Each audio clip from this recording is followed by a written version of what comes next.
Hello everyone, good morning to all of you and welcome to my channel GK facts 2.0। दोस्तों, आज की date है 29 जुलाई और जानेंगे 29 जुलाई से सभी करंट अफेयर के इंपॉर्टेंट क्वेश्चन और साथ में हर क्वेश्चन के इंपॉर्टेंट पॉइंट्स को भी इस वीडियो में डिस्कस करेंगे। अच्छा, इस वीडियो का पीडीएफ का लिंक वो मैंने आपको डिस्क्रिप्शन बॉक्स में दे दिया है, वहाँ से आप लोग डाउनलोड कर सकते हैं और जो न्यू स्टूडेंट्स है वो चैनल को सब्सक्राइब एंड शेयर करना ना भूलें। दोस्तों, वीडियो को एंड तक जरूर देखना क्योंकि वीडियो के मैं आपसे क्वेश्चन पूछता हूँ जिसका आंसर आपने कमेंट बॉक्स में कमेंट करके बताना। सो क्लास को स्टार्ट करते हैं। सबसे पहले क्वेश्चन नंबर फर्स्ट है, आईआईएसईआर कोलकाता के शोधकर्ताओं ने किस आईआईटी संस्थान के सहयोग से पीजो इलेक्ट्रिक आणविक क्रिस्टल विकसित किया है। सो किस आईआईटी से के सहयोग से पीजो इलेक्ट्रिक आणविक क्रिस्टल विकसित किया गया है? ये किया गया है आईआईटी खड़गपुर के सहयोग से।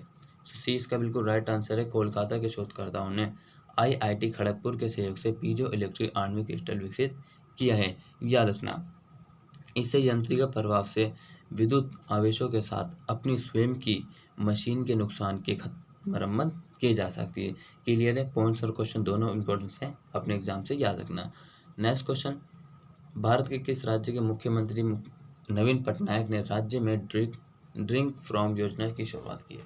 सो किस राज्य में की गई है? मुख्यमंत्री नवीन पटनायक के द्वारा ये की गई है उड़ीसा में। उड़ीसा में मुख्यमंत्री नवीन पटनायक ने ड्रिंक फ्रॉम योजना की शुरुआत की है। दोस्तों, इससे जो है जगन्नाथ और पुरी में जो अब पानी की किल्लत नहीं होगी और जो है लोगों को हर नल में जो है शुद्धता और अच्छी गुणवत्ता वाला पानी मिलेगा। सो यहाँ पर जो है पानी की किल्लत है जिसके कारण जो है चीफ मिनिस्टर नवीन पटनायक के द्वारा ड्रिंक फ्रॉम योजना की शुरुआत की गई है। ठीक है, अब चलिए बात करते हैं उड़ीसा से। सो उड़ीसा की कैपिटल क्या है? भुवनेश्वर। कैपिटल है उड़ीसा की भुवनेश्वर और यहाँ के जो चीफ मिनिस्टर है नवीन पटनायक। गवर्नर यहाँ के गणेशी लाल और यहाँ की जो लोकसभा सीट है 21 है, राज्यसभा 10 है और विधानसभा कितने 147। इमेज में देख सकते हैं, ये रहा आपका उड़ीसा। ठीक है, चलिए मेरे साथ वन वन पॉइंट्सों को डिस्कस करिए इस क्वेश्चन से रिलेटेड उड़ीसा से।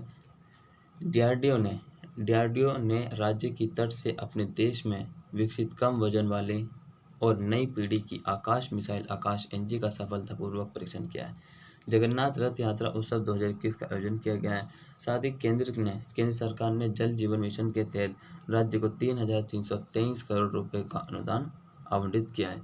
उड़ीसा के कटक जिले में के प्रसिद्ध सिल्वर फिलगिरी के लिए जीआईटेग की मांग चल रही है और डीआरडीओ ने पिनाका रॉकेट का सफल परीक्षण किया है। डीआरडीओ ने सीबा सबसोनिक क्रूज मिसाइल निर्भय का भी सफल परीक्षण किया। सो दोस्तों, ये इसके इंपॉर्टेंट पॉइंट्स और रिसेंट न्यूज़ की। आई होप आप सभी ने मेरे साथ रिवीजन किया होगा और साथ ही आपको समझ में आया होगा। नेक्स्ट क्वेश्चन, विश्व प्रगति संरक्षण दिवस और विश्व हेपेटाइटिस दिवस कब मनाए जाते हैं? सो कब मनाए जाते हैं ये दो दिन? विश्व प्रगति संरक्षण दिवस और विश्व हेपेटाइटिस दिवस, ये दोनों दिन मनाए जाते हैं कब? 28 जुलाई को। तो दोस्तों, इसका डी बिल्कुल राइट आंसर है। 28 जुलाई को विश्व प्राकृतिक संरक्षण दिवस और साथ ही विश्व हेपेटाइटिस दिवस मनाया जाता है। इस दिन का लोगों के प्रति, इसको विश्व संरक्षण के लिए जो लोगों के प्रति संदेश देना है कि हाँ, ये जरूरी है इसको जो है सुरक्षित रखना है। ठीक है, चलिए नेक्स्ट क्वेश्चन की ओर चलें। तो जापान की कितने वर्षीय स्केटबोर्डर मोमिजी निशिया हाल ही में जापान की सबसे कम उम्र के गोल्ड मेडल जीतने वाले खिलाड़ी बन गई है? तो कितने वर्षीय मोमिजी निशिया, जिन्होंने जापान की सबसे कम उम्र की, इन्होंने गोल्ड मेडल जीतने वाली खिलाड़ी बन गई।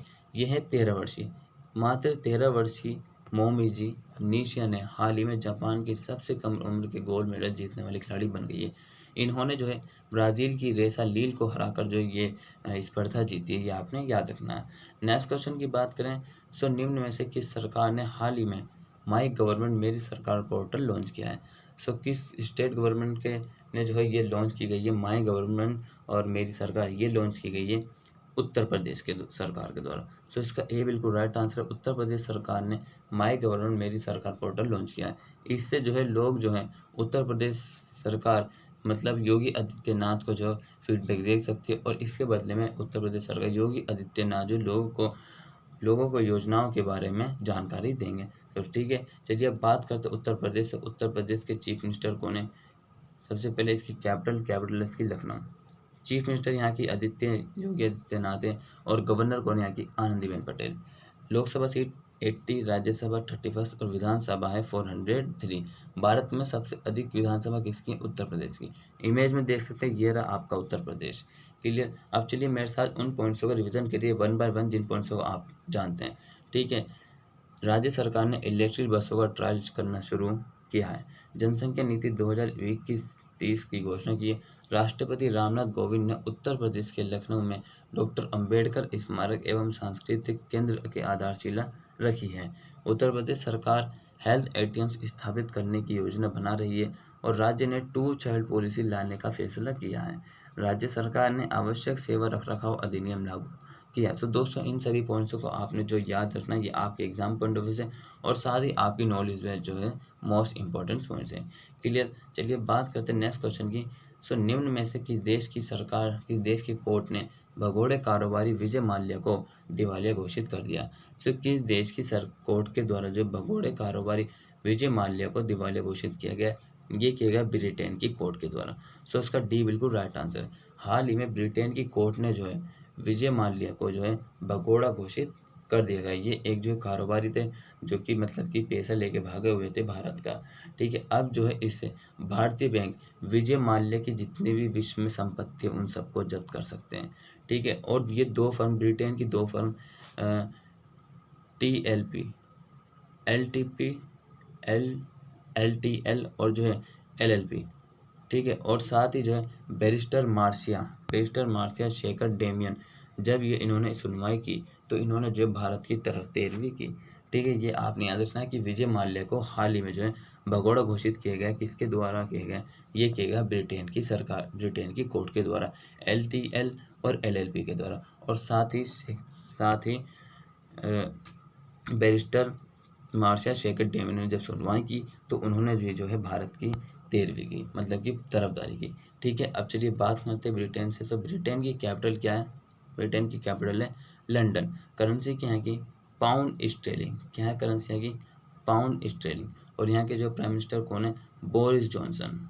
ठीक है। ये आपने याद रखना, यहाँ के प्राइम मिनिस्टर हैं बोरिस जॉनसन। अब चलिए मेरे साथ रिवीजन करिए इम्पोर्टेंट पॉइंट, जिन पॉइंट्स को आप जानते हैं वन बाय वन रिवीजन करते हैं। देश ने राइट टू रिपेयर कानून लागू कर दिया गया और ब्रिटेन ने यूरोपियन यूनियन से अलग होने के बाद ऑस्ट्रेलिया के साथ सबसे बड़ा व्यापारिक समझौता किया है और 47वें G7 शिखर सम्मेलन का 2021 का आयोजन किया गया है। देश के तेज गेंदबाज हैरी गुरनी ने संन्यास की घोषणा की है और भारत ने इंग्लैंड के साथ रोड में 2030 समझौते पर हस्ताक्षर किए हैं। विश्व का सबसे शक्तिशाली मौसम पूर्वानुमान सुपर कंप्यूटर बनाने की घोषणा की गई है ब्रिटेन के द्वारा। सो दोस्तों इन सभी पॉइंट्स को आपने रिवीजन करना है। आई होप आप सभी ने रिवीजन किया होगा मेरे साथ और साथ ही आपने जो है इन सभी को मतलब कि अपने एग्जाम पॉइंट ऑफ व्यू से ध्यानपूर्वक देखा है। ठीक है। अब चलिए बात करते हैं नेक्स्ट क्वेश्चन की। सो किस देश के विदेश मंत्री एंटनी लिब्कन भारत के 2 दिवसीय दौरे पर आए? सो किस देश के विदेश मंत्री एंटनी लिब्कन जो कि भारत की 2 दिवसीय दौरे पर आए, ये हैं अमेरिका के। सो इसका बी बिल्कुल राइट आंसर। अमेरिका के सेक्रेटरी एंड स्टेट और जो है विदेश मंत्री एंटनी लिब्कन जो भारत के 2 दिवसीय दौरे पर आए, इन्होंने अपने इस 2 दिवसीय दौरे पर जो है भारत के विदेश मंत्री डॉक्टर एस जयशंकर से इनकी मुलाकात हुई और इस मीटिंग में जो इन्होंने मानव अधिकार और जो है पेगासस जासूसी के ऊपर जो मतलब मुद्दा मीटिंग में बात करेंगे। ठीक है। ये जो जो बाइडेन सरकार बनने के बाद जो है इनकी दूसरी उच्च अधिकारी की जो है ये विजिट होगी, ये भी आपने याद रखना है। चलिए अब बात करते हैं चीन के अमेरिका के बारे में। सो अमेरिका की कैपिटल क्या है? Washington DC।